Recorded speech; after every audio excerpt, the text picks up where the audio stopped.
नमस्ते दोस्तों, आप सबों का स्वागत है आज के इस वीडियो में। तो आप सभी को कैसे हैं? आशा करते हैं आप लोग अपने अपने घरों में सुरक्षित होंगे और अपना ध्यान दे रहे होंगे। तो आज का जो टॉपिक मैं आप सबों के सामने लेकर आया हूं वो है आपका प्राचीन भारतीय धर्म एवं दर्शन से संबंधित। और आज की इस वीडियो में जैन धर्म के कुछ दर्शनों के बारे में हम लोग देखेंगे जो आपके इतिहास के ज्ञान के लिए बहुत ही महत्वपूर्ण होगा। तो चलिए ज़्यादा देर ना करते हुए आज की इस वीडियो को शुरू करते हैं। और आज हम लोग देखेंगे जैन धर्म से संबंधित उनके धर्म के बारे में और जैन धर्म के अंतर्गत आने वाले हर एक दर्शन के बारे में उसे संक्षेप में समझने का प्रयास करेंगे। तो चलिए शुरू करते हैं आज के इस वीडियो को। जैसा कि आप सभी को पता है कि जो जैन धर्म का उदय जो की बात कहा जाता है वो ईसा पूर्व 6वीं शताब्दी के मध्य हुआ था।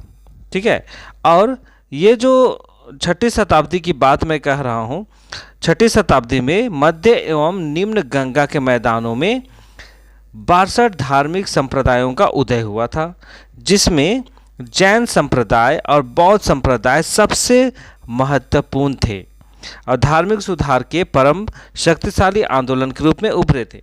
आप सबों को पता ही होगा कि 6वीं शताब्दी में धर्म सुधार आंदोलन हुए हमारे देश भारत में, और कहा जाता है कि 62 धार्मिक संप्रदायों का उदय हुआ था इस आंदोलन के माध्यम से।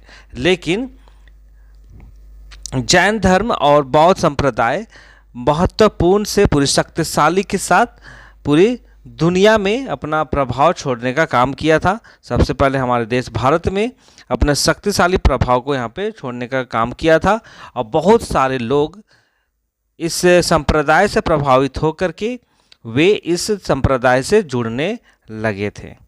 ठीक है, तो यही है आपका धार्मिक आंदोलन के माध्यम से किस प्रकार से इस जैन धर्म का उदय हुआ, ये चीज़ों को यहाँ पे आपने देखा। अब हम लोग समझेंगे कि जैन धर्म जो है वो क्या है। जो जैन धर्म है एक प्रतिक्रियावादी एक धर्म है। ठीक है, जिसके प्रवर्तक ऋषभदेव को माना जाता है, जिसको आदिनाथ भी कहा जाता है। जो ऋषभदेव जो है वे जैन धर्म के संस्थापक रूप में माने जाते हैं, उनको आदिनाथ भी कहा जाता है। और जो ऋषभदेव है और साथ ही साथ अरिष्टनेमी का उल्लेख ऋग्वेद में भी देखने को मिलता है। जैसा आप सबों को पता है ऋग्वेद जो है वैदिक ग्रंथ है, जो आर्य लोग जो भारत में प्रवेश किए और उनके द्वारा जो वेदों की रचना की गई, तो इस ऋग्वेद में जो दुनिया की सबसे प्राचीन वेदों में से एक माना जाता है, उसमें भी ऋषभदेव और अरिष्टनेमी का भी उल्लेख यहाँ पे देखने को मिलता है। ऋषभदेव कौन हो गए? आपका जैन धर्म के संस्थापक के रूप में वे जाने जाते थे। अब चलिए हम लोग जानेंगे जैन तीर्थंकर के बारे में। तो जैन धर्म का जब उदय हुआ 6वीं शताब्दी में और पूरी शक्तिशाली के साथ पूरी भारत में इसका प्रभाव बढ़ता गया, और जैन तीर्थंकर के रूप में कहा जाए तो जैन धर्म में 24 तीर्थंकर हुए थे। तो कौन कौन थे 24 तीर्थंकर में? तो पहला हो गया ऋषभदेव, दूसरा हो गया अजितनाथ, ठीक है, और तीसरा हो गया आपका संभवनाथ, चौथा हो गया अभिनंदन, पांचवा हो गया सुमतिनाथ, छठा पदम प्रभु, सातवां सुपार्श्वनाथ, आठवां चंद्र प्रभु, सुविधिनाथ, शीतलनाथ, श्रेयांसनाथ और वासुपूज्य। और अगर 13वां जो था वह विमलनाथ हो गए। फिर 14 हो गया अनंतनाथ हो गए। 15वां हो गया धर्मनाथ, शांतिनाथ, कुंथुनाथ, अरनाथ, मल्लीनाथ, मुनि सुब्रत, आपका हो गया नेमिनाथ, अरिष्टनेमी, पार्श्वनाथ और महावीर। तो ये 24 तीर्थंकर थे इस धर्म में, जिन्होंने इस धर्म का प्रचार प्रसार किया और पूरे भारत में नहीं बल्कि पूरी दुनिया में भी इस धर्म का प्रचार किया गया। और उदय तो भारत में हुआ इस धर्म का, लेकिन इसके अधिक जो अनुयायी जो हुए वो मध्य एशिया जितने भी कंट्रीज़ हैं वहाँ पे इनका प्रभाव को अधिक से अधिक देखा जाने लगा। लेकिन जैन धर्म से अधिक आपका प्रभाव बौद्ध धर्म का दिखाई पड़ता है। आगे ये भी कहा गया है कि जो जैन धर्म की जो उत्पत्ति की बात हम लोग कहते हैं, तो जैन धर्म की उत्पत्ति जिन से हुई है। ठीक है, जिन से हुई है, जिसका तात्पर्य या जिसका अर्थ क्या होता है, विजेता। ये चीज को आप लोग याद रखिएगा। चलिए आगे है। और जैसे आप सबों ने यहाँ पे 24 तीर्थंकर के बारे में देखा, तो 24 तीर्थंकरों में ये जो तीर्थंकर शब्द जो है उसका अर्थ क्या होता है, तो तीर्थंकर का जो तात्पर्य है, जो व्यक्ति अन्य व्यक्तियों को मार्ग दिखाए, जो व्यक्ति अन्य व्यक्तियों को सही मार्ग दिखाए, वही होता है आपका तीर्थंकर। ठीक है, चलिए अब हम लोग देखेंगे वर्धमान महावीर और जैन संप्रदाय के बारे में। आपको पता है महावीर जो है वो एक प्रमुख जैन तीर्थंकरों में से एक माना जाता है, जिनका जन्म 540 ईसा पूर्व कुंडग्राम वैशाली के पास हुआ था। और महावीर का बचपन का नाम वर्धमान था। वे ज्ञात्रिक क्षत्रिय वंश से संबंध रखते थे। उनके पिता सिद्धार्थ था। ठीक है, आप बुद्ध भगवान को मत समझ जाइएगा, क्योंकि बुद्ध का जो पहल घर का नाम जो था वो सिद्धार्थ था, है ना, लेकिन ये सिद्धार्थ दूसरे हैं। तो ये जो वर्धमान महावीर है, उनके पिता का नाम सिद्धार्थ था, उनकी माता का नाम त्रिशला था, जो लिच्छवी शासक चेटक की बहन थी। मतलब त्रिशला जो थी वो राजघराने से संबंध रखती थी।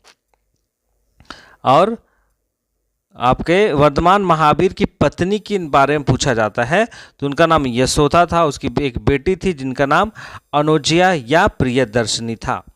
प्रियदर्शनी का विवाह जमाली में हुआ था। ठीक है, ये इनका पारिवारिक विवरण है। अब चलिए हम लोग जानेंगे कि महावीर कितने वर्षों में अपना गृह को त्यागते हैं, घर को त्यागते हैं और ज्ञान अर्जन के लिए वे जाते हैं। तो जब महावीर का उम्र होता है 30 वर्ष, तो वे अपने बड़े भाई, ठीक है, महावीर के जो बड़े भाई थे जिनका नाम नंदीवर्धन था, उससे वे आज्ञा लेकर गृह को त्याग देते हैं, घर को त्याग देते हैं। और 12 वर्ष के कठोर तपस्या के बाद 42 वर्ष की आयु में उन्हें जृभिक ग्राम के पास त्रिजुपालिका नदी के तट पर साल वृक्ष के नीचे कैवल्य अर्थात ज्ञान की प्राप्ति हुई थी। मतलब 42 वर्षों में 12 वर्ष की कठोर तपस्या के बाद उनको ज्ञान की प्राप्ति हुई थी। और जैन धर्म में ज्ञान को कैवल्य कहा जाता है। और अगर बात पूछा जाता है कि किस गांव की, तो उन्हें प्राप्त हुआ जृभिक ग्राम में त्रिजुपालिका नदी के तट पर साल वृक्ष के नीचे। बुद्ध भगवान को किस वृक्ष के नीचे दिया गया वो आपको पता है। और आपका महावीर भगवान को शाल वृक्ष के नीचे ज्ञान की प्राप्ति हुई थी। इसके बाद जब उन्हें ज्ञान की प्राप्ति हो जाती है, तो उनके बाद वे जिन या विजेता कहलाने लगे। महावीर से पहले कुल 23 तीर्थंकर हो चुके थे, अर्थात महावीर सहित जैन धर्म में कुल 24 तीर्थंकर हो चुके हैं। ये आप सबों को मैंने शुरू में ही बता दिया। चलिए, जैन धर्म, माफ कीजिएगा, महावीर के अन्य नाम, ठीक है, अन्य नाम भी हैं महावीर के। जिन, अहर्त, नृग्रंथ, केवलिन, नाथपूत, इनके अन्य नाम हैं वर्धमान महावीर के। अब महावीर का जब निधन होता है तो उनका उम्र 12 वर्ष की आयु में होता है।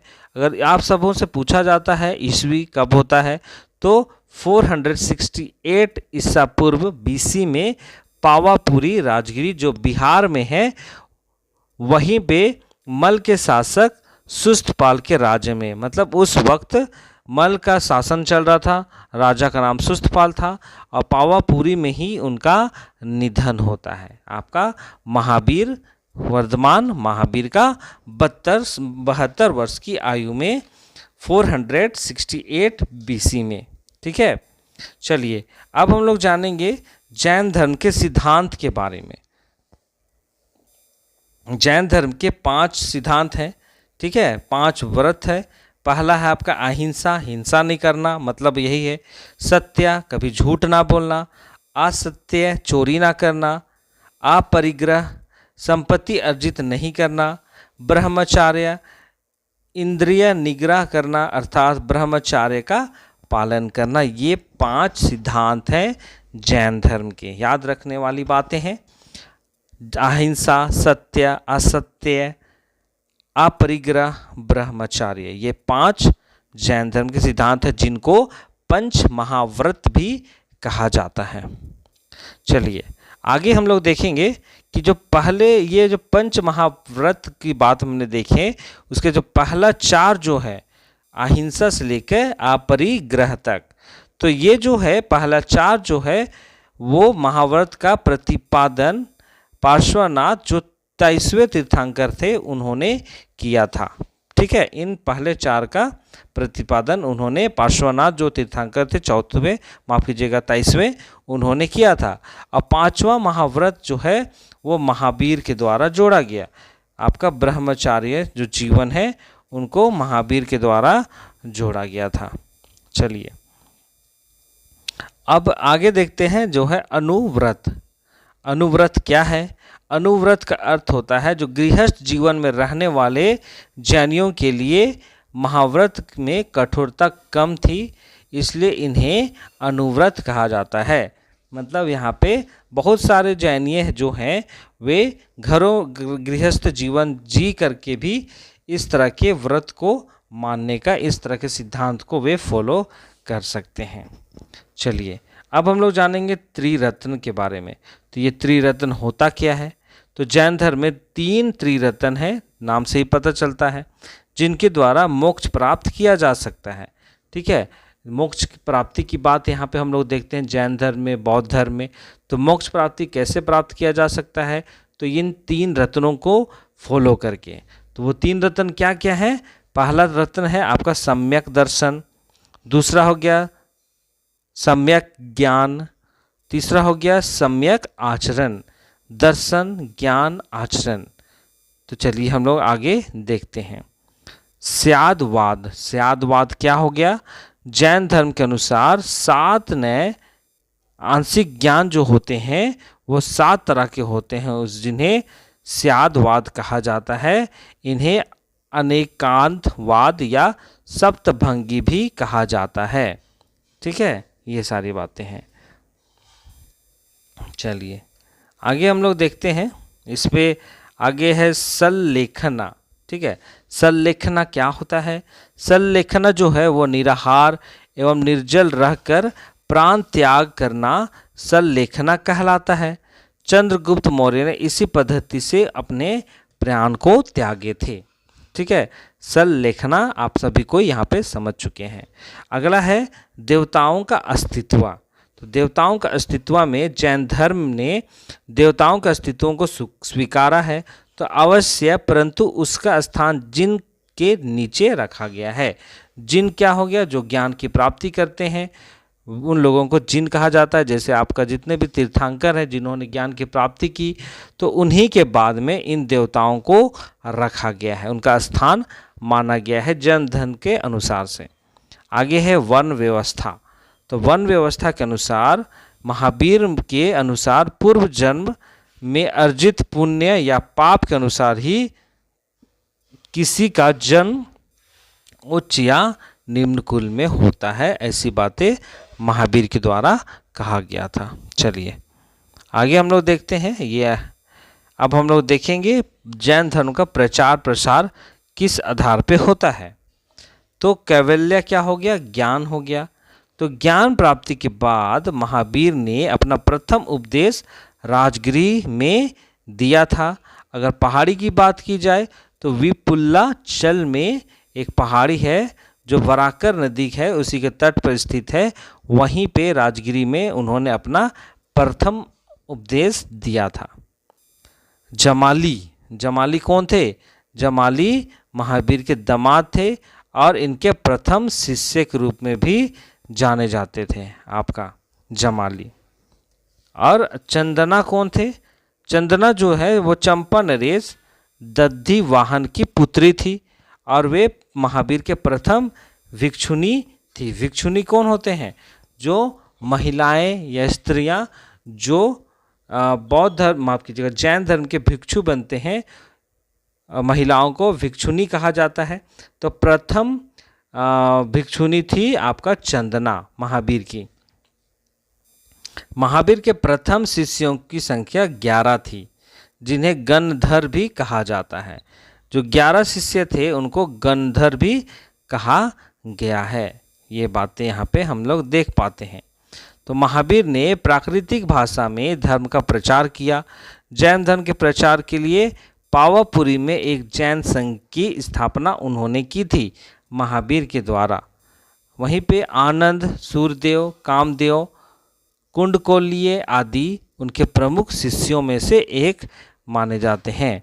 महावीर की मृत्यु के बाद शुद्धमर्ण जैन संघ का अध्यक्ष बनाया गया। जो जैन धर्म की उन्होंने स्थापना की थी उनके अध्यक्ष बनाया गया, शुद्धमर्ण को बनाया गया था। तो ये था आज का ये वीडियो, और इस वीडियो के माध्यम से हमने भारतीय धर्म, जैन धर्म के बारे में जाना, उनके संक्षेप में उनके इतिहास को जाना, उनके दर्शन को बारे में हमने जानना है, और जैन धर्म के तीर्थंकरों के बारे में भी जानना है, जो संक्षेप में रही, जो हम सबों को जानना बहुत जरूरी था। तो ये था आज का वीडियो। तो आज की वीडियो के माध्यम से आप सबों को कैसा लगा? वीडियो के माध्यम से आप सबों को बहुत सारी बातें जानने मिली होगी। तो वीडियो को आप लोग ज़रूर से ज़रूर लाइक कीजिए, वीडियो को शेयर कीजिएगा, और चैनल को सब्सक्राइब करना नहीं भूलिए, और बेल आइकन को ज़रूर प्रेस कीजिएगा ताकि वीडियो का हर एक नोटिफिकेशन आप तक पहुंच पाए। तो चलिए, इसी के साथ मैं आज की इस वीडियो को यहाँ पे समाप्त करता हूँ। मिलते हैं एक नए वीडियो के साथ, तब तक अपना ध्यान दीजिए, सुरक्षित रहिए और खुश रहिए। बहुत बहुत धन्यवाद।